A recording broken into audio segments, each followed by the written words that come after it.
that there's too many issues we're facing right now to sort of not address it in one way or another. And thrash has historically always had this social political commentary, the side to it.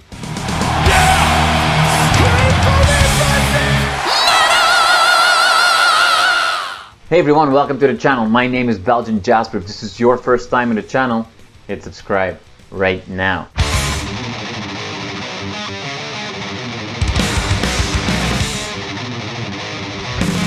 So, Emil, thank you so much for your time today. Crisis as Condition is going to be out in a few weeks as we're talking. Second album. Most bands will say that that's the hardest album to do. Your first album, you've had your entire indie career to kind of refine your songs, and the first album tends to be a greatest hits, that you've accumulated over the years, and then all of a sudden you have to follow it up with a second album. Are you super calm and chill as you appear, or underneath the facade is there a lot of stress and pressure for this release? It's a kind of fun question to open with. I mean, first of all, thank you for having an interest in Internalist and letting me be featured on your channel. I think that while we are very confident in this record and very proud of it, and very much looking forward to release it and see what people see and hear what people think and see the reactions coming in.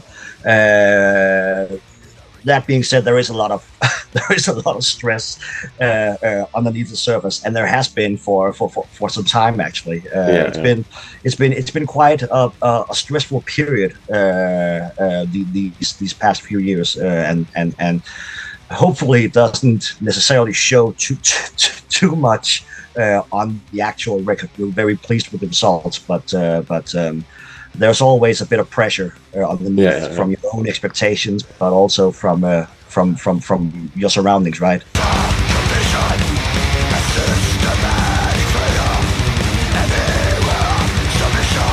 Before we started recording, we were talking about the fact that I'm Belgian, but I'm in Canada. So as a Canadian, tell me about the show you just played with Voivod. That must have been fun.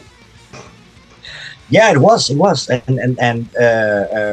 when I saw your handle being Belgian Jasper, but also saw that you were that your channel, the sort of its home place was in Canada. I immediately thought, of course, of the Canadian thrash scene that has stuck out for a lot of years, and also has served as an inspiration for us. And I mean, Voivod is the probably most legendary sci-fi metal band of all, and just the mere possibility to be offered the possibility to support those guys at a show in Copenhagen, was and is a major honor. And the show, it was a really fun evening. They were incredibly nice and mild and easy to be around, and we had a couple of pictures taken with them as well. And Michelle Away, incredibly fun to talk to, and Rocky, the bass player, wore an Anvil t-shirt, impact is imminent, their latest record, and there was a lot to talk about, and it was a great experience and a great show for us to do as well, because obviously we are inspired by them, but I usually say that's more like a second-hand inspiration. We're probably more inspired by bands who have been inspired by Voivod than we ourselves have been listening to Voivod throughout all the years. But still, they're legends, and it was a pleasure.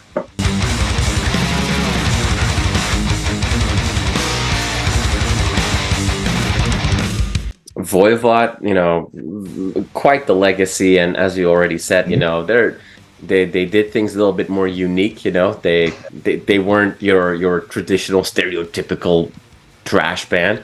And when we see bands that are getting momentum in the world of thrash today, if you look at yourselves, if you look at bands like Warbringer, if you look at Ex Mortis that had just released a new album, up in Canada we also have like Raider is doing really well. These are all bands that I know that you guys describe your sound as hyper thrash, but you see people use that term we see people use extreme thrash or death thrash. All these things seem to be on the rise, like more evolved ways of this traditional thrash, while traditional or old school thrash, which comes and goes in popularity, seems today be in a bit of a lull. You know, it seems that people are really more interested in people that are taking the original sound and taking to a different world that Voivod always did.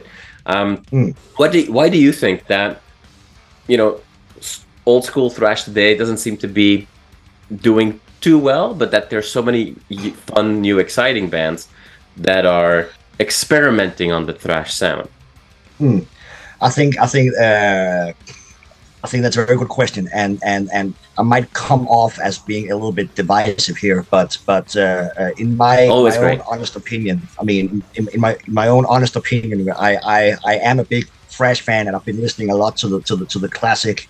The classic bands and the classic records, but when I hear new bands come out, release music that pretty much sounds like they're you know like they're idols, and pretty much just try to replicate the aesthetic and the sound and the approach from 1988 and 1989 and so on, I just get so easily bored. And I think that unfortunately there has been a lot of mediocre sort of regurgitated kind of thrash outings in not just in recent years, but in recent decades. And one of the reasons why Terminalist to begin with came into existence was actually that I really started listening to Vector a lot. You know, the American space prep rock, death black metal band that we probably heard a lot about over the last 10 years. And I mean, they showed, in my opinion, how you can take the thrash formula and update it and do something new and exciting with it. It's like a record like Terminal Redux, which partly inspired our name, our band name.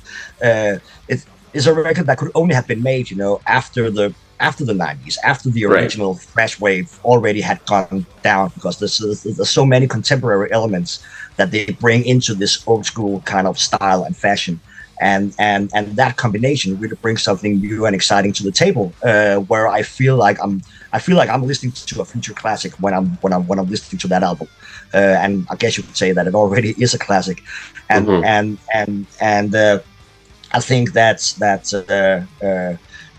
trying to not just repeat in a sense the past, but also try to bring your own elements and some more updated features into it is crucial if you want to keep the genre, if you want to keep the scene alive and thriving, and not just in a nostalgic way. And I think that to a certain extent that's what we're also trying to do here, and hopefully people think that we succeed in one way or another. Yeah. Awesome. Now, what some of the sci-fi inspired bands have done over the years is provide, escapism in a way, right? And we often see, albums tell a journey that, with an arc towards a happy ending. I would say that your new album is less like that, more an emergency broadcast, if you will, less escapism from a thematic perspective. There's no more time to escape. It's time for action. Is that the takeaway of the album? I think that's one takeaway. I mean, you can certainly put it that way. I have to digress a little bit though, because the first record we made 2 years ago, The Great Acceleration, was very much a sci-fi themed album, and it shows on in the lyrical concept and on the record cover and everything. But this is actually not intended as a sci-fi themed album at all. It's very much an album about the present and about our contemporary situation, in which we're dealing with multiple severe issues and crises that are in different ways threatening to tear our our sort of entire lives and societies apart. And it seemed wrong to me in a sense when we were writing this record, and I had to come up with the lyrics to think in terms of some kind of escapist, speculative, dystopian future, when it seemed like the dystopian future that often is sort of described in sci-fi, in the sci-fi genre, very much looks like the one we're living in right now. So yeah, you can call it an emergency broadcast. It very much is a record that tries to say that the future is now, in a sense, and it's fucked up, and we should do something about it. But exactly how is a major is a major issue as well. Hopefully some of the songs or the lyrics would spark some thoughts, or maybe even some discussions if people want to engage with it. But it's also important to stress that we're very much focused on having the music work first and foremost, and then if you want to deal with the lyrical subjects, then you can dive into that. But it has to be fun and riveting, just to listen to first and foremost.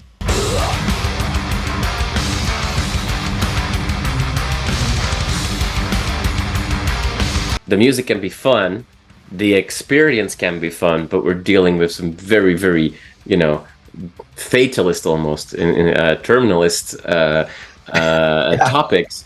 Now you've when you play some of these new songs live and you see an audience having fun while you're basically telling them like, hey guys, everything's fucked. Is that a weird sensation for you? Seeing people having fun with something that is so not meant to be fun in a way? From a lyrics perspective. That's a really fucking good question. I have been thinking about it a little bit, but I don't think I've sort of arrived to any kind of conclusions. I think that first and foremost we are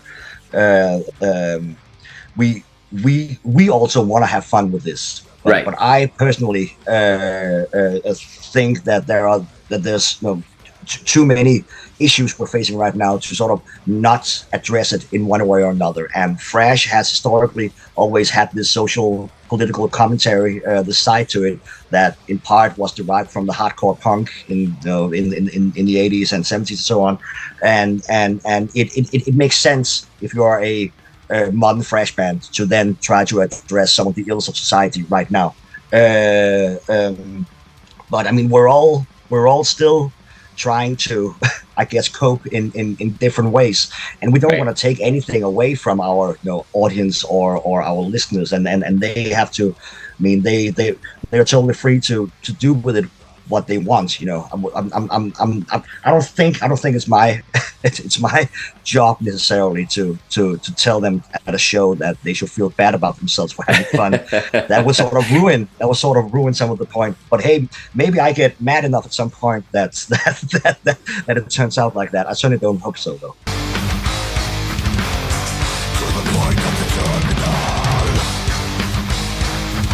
I think so far my favorite track is actually Move in Strife, which is the epic closing track of the album, it's a long, might be your longest song that you've written, I'm not sure.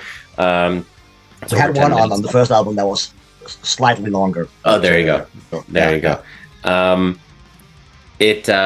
and on the previous album, you had 2 long songs then, roughly, right? But the last song was also a longer one. Is that something that, is that part of your blueprint? Like, should we expect in future releases that you always want to like end with an epic bang, if you will? Like should we expect that?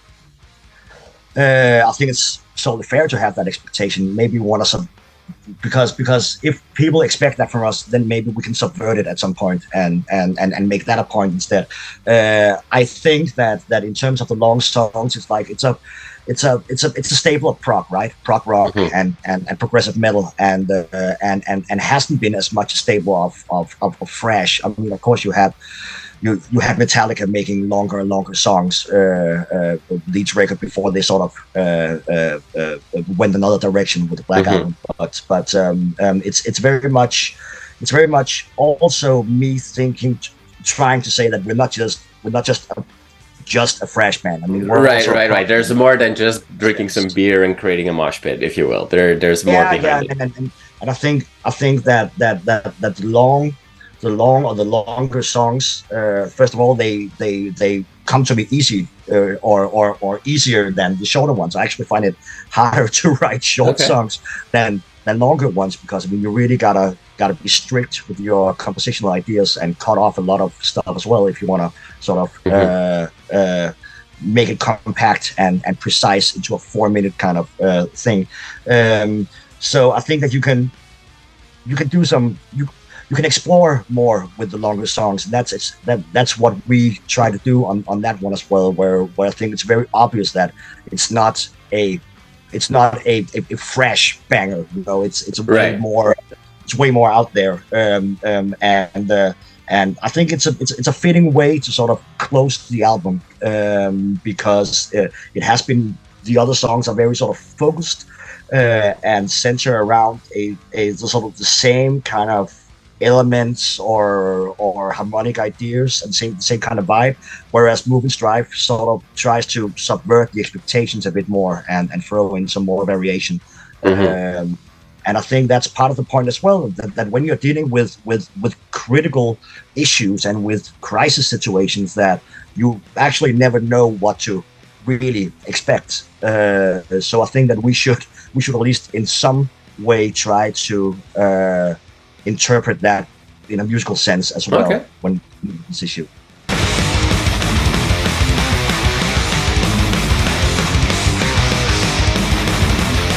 You've just played the show with Voivod. You've got your album release show planned. Tell us what we could expect for that show, but also for everybody watching this interview, like, you know, what should we keep our eyes open for? Well, I can't really share too much though. But you know, the release show is going to be quite straightforward. You know, we're celebrating the album and we're going to play it in full, and we'll see how that goes. Because it really is a challenge, and we've sort of one-upped ourselves from the first one. So that's our main focus right now. Actually, it is to sort of to convert what we did in the studio into something that we can that feels right, and that is displayed in the right way as well when we're playing live.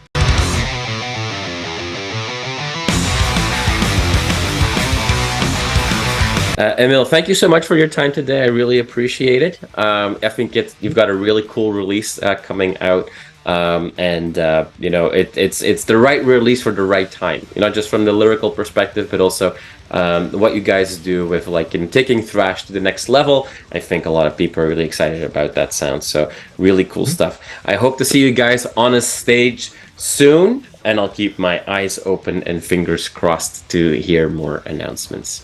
Thank you so much for your time. Well, thank you for having me.